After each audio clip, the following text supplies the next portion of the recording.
with respect to the overdose epidemic and opioid use disorder involve the use of medications for treatment of opioid use disorder. I think there's a common belief that, and unfortunately very much stigmatizing belief, that medications such as buprenorphine and methadone are actually drugs, and that, you know, this idea that you're replacing one addiction with another when somebody goes on a medication treatment. So I think what's really important as we work to implement medication access through the healthcare system is to bust through some of those myths and to really ensure that people understand that medication treatment for opioid use disorder is like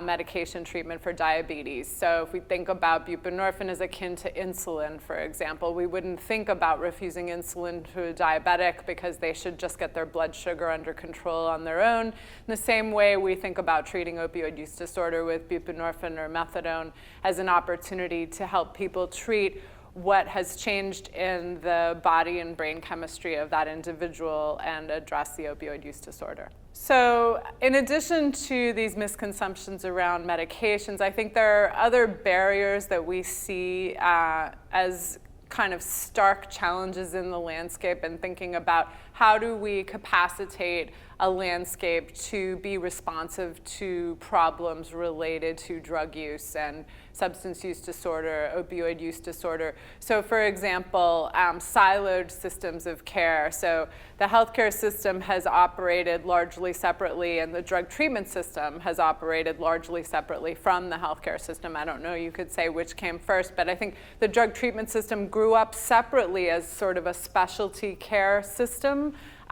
where the healthcare system didn't see a role and didn't play a role in addressing or responding to problems related to drug use and substance use disorder, except to clean them up and get them out, basically address the sort of immediate or acute health crises, and then move a person out of care.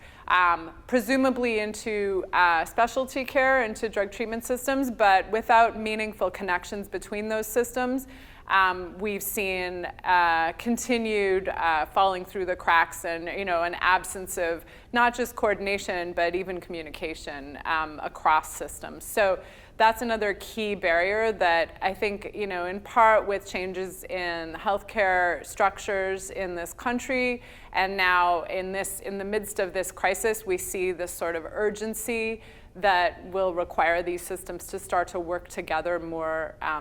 meaningfully and build towards, I think, integrated models. Also, with this opportunity to prescribe medication treatment out of primary care, we see the healthcare system actually recognizing that it can take more of a leadership role in implementation. Other barriers, though, are related to not just the stigma associated with medications, but the stigma associated with drug use and substance use disorder to begin with. For example, we've criminalized drug use, and as a consequence, people who use drugs end up in the criminal justice system, sometimes simply for the problem of their drug use. And, you know,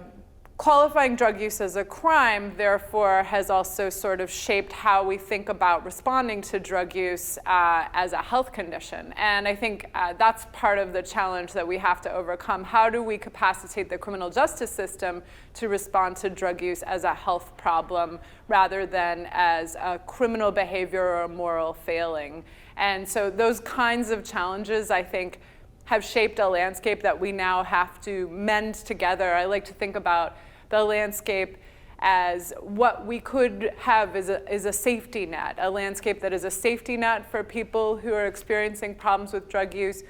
using drugs, and that really connects them to services and care rather than allowing them to fall through cracks and end up in systems and in places where they're not going to receive the support that they need to get better.